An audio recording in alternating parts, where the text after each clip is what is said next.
संविधान ने ये बात आपसे कही। क्या कहा भारत के संविधान ने? जहन में नोट कीजिएगा, जहन में याद कीजिएगा, बड़ा लंबा सेंटेंस नहीं है। अगर कोई मिनिस्टर या कोई वर्दी वाला या किसी पार्टी का कोई एमएलए एमपी आपको डराए या धमकाए, या कोई चेयरमैन या कोई मुखिया या कोई प्रधान आपको डराए, आपको कहे कि मदरसे में ताले लगाओ, मस्जिद में ताले लगाओ, तो आप उनको कहना क्यों? भारत के संविधान ने हमें इजाजत दी। हिंदू भाई को रामायण पढ़ने की इजाजत है, मुसलमान को कुरान पढ़ने की इजाजत है, सिखों को उनकी दसातीर आवस्था पढ़ने की इजाजत है, उनके मूल मंत्र पढ़ने की इजाजत है। मुसलमान अगर ला इलाहा इल्लल्लाह पढ़ सकता है तो हिंदू भाई एकम ब्रह्म द्वितीय नास्ते नेहना नास्ते किंचन अगर पढ़ सकते हैं तो सिख भी पढ़ सकता है। एक ओंकारा सत्ताम करता बिरुत नरवो निर्वीर। मीनिंग तीनों का एक ही है। जो ला इलाहा इल्लल्लाह का मतलब है वही एकम ब्रह्मा का मतलब है, वही एक ओंकारा सतनाम का मतलब है, वही there is no God but one God and Muhammad is the last messenger of one God का मतलब है। तो क्या कहता है संविधान? संविधान ये कहता है कि right of minorities to establish and administer educational institutions. इसका मतलब यह होता है कि all minorities whether based on religion and language. मैं भारत का संविधान पढ़ रहा हूं, भारत में जो कानून है मैं वो पढ़कर आपको सुना रहा। क्या लिखा? All minorities. आप माइनॉरिटीज में है। हिंदुस्तान का, भारत के सरकार का होम मिनिस्टर तय करता है कि माइनॉरिटी कौन। माइनॉरिटी का मतलब जो कम है, दबे कुचले लोग हैं, उनको माइनॉरिटी बोला जाता। जैसे मुस्लिम का नाम माइनॉरिटी में आता है, दलित का नाम माइनॉरिटी में आता, आदिवासी का नाम माइनॉरिटी में आता, माइनॉरिटीज में। तो लिखा ऑल माइनॉरिटीज, सारे माइनॉरिटी के लोग, माइनॉरिटीज के लोग, अकलियत के लोग, आप अकलियत में से। All minorities whether based on language and religion. अगर माइनॉरिटीज में से कोई भी अपनी जुबान और अपने लैंग्वेज, अपने मजहब, ये दोनों चीज जुबान और मजहब के मुताबिक अगर मदरसा बनाना चाहे, मकतब बनाना चाहे तो क्या इजाजत है कि नहीं है? Shall have the right to establish.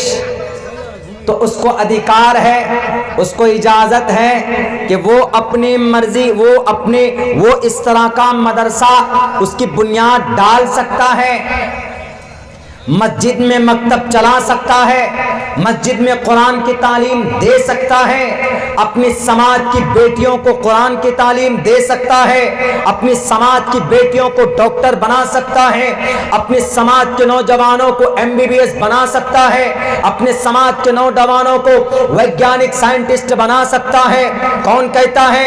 Bharat का संविधान कहता है। हमारे हिंदुस्तान के आईन का दफा नंबर 30 याद रखिएगा। मैं बता कर जा रहा हूं, मैं कल नहीं आऊंगा आपको बताने के लिए। 350 किलोमीटर दूर से मैं चल कर आया हूं। अगर मेरी जुबान से कोई बात अच्छी हो तो उसको याद कर लीजिए। कुरान की कोई बात अगर मैं आपसे कहूं तो आप मुझे मत देखिएगा कि अब्दुल्ला सालिम 32 साल का ये लड़का, मैं इसकी बात क्यों मानूंगा।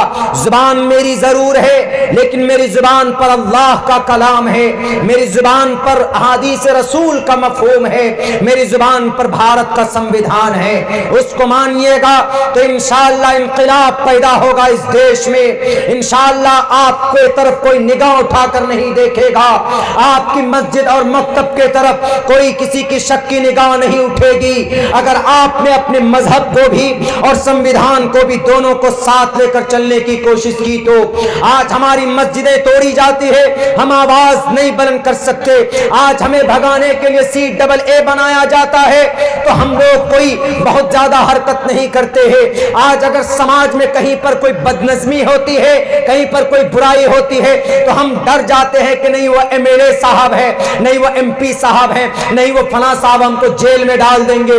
मेरे भाइयों, सही हक को लेकर खड़े होइएगा तो इंशाअल्लाह मुझे यकीन है कि आपको वक्ती तौर पर दिक्कत जरूर आएगी। जैसे कि मोहम्मद रसूलुल्लाह को परेशानियों का सामना करना पड़ा था, लेकिन अगले 13 बरस के बाद अल्लाह तबारक व तआला ने रास्ता खोल दिया था।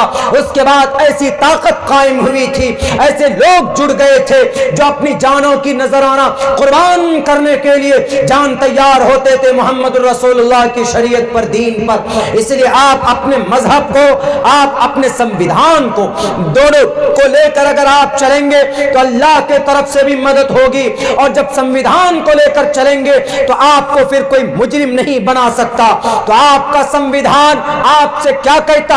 आपका संविधान आपसे कहता है कि shall have the right to establish and administer. आप बुनियाद डाल सकते हैं, आप कमेटी टू एडमिनिस्टर, आप उसको कमेटी के अंदर ला सकते हैं। एजुकेशनल इंस्टीट्यूशंस, तालीमी इदारे को आप बना सकते हैं। आगे कितना अच्छा जुमला बताया, ऑन देयर चॉइस, आप अपनी मर्जी से।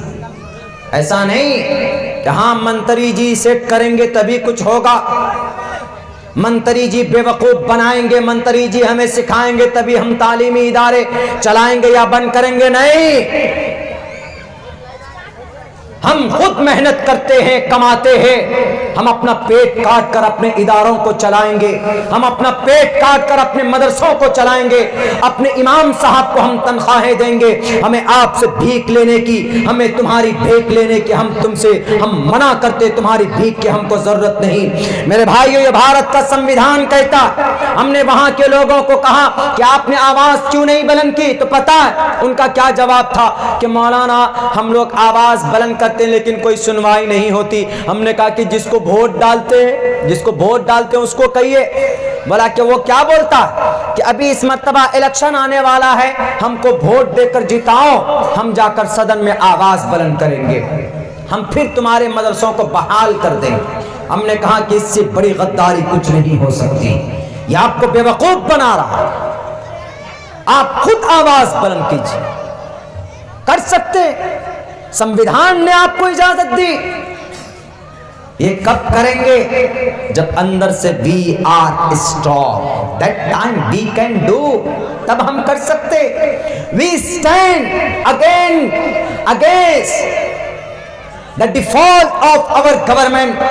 हम अपनी सरकार की नीति अगर हमारे संविधान के खिलाफ हो तो हम खड़ा हो सकते हैं।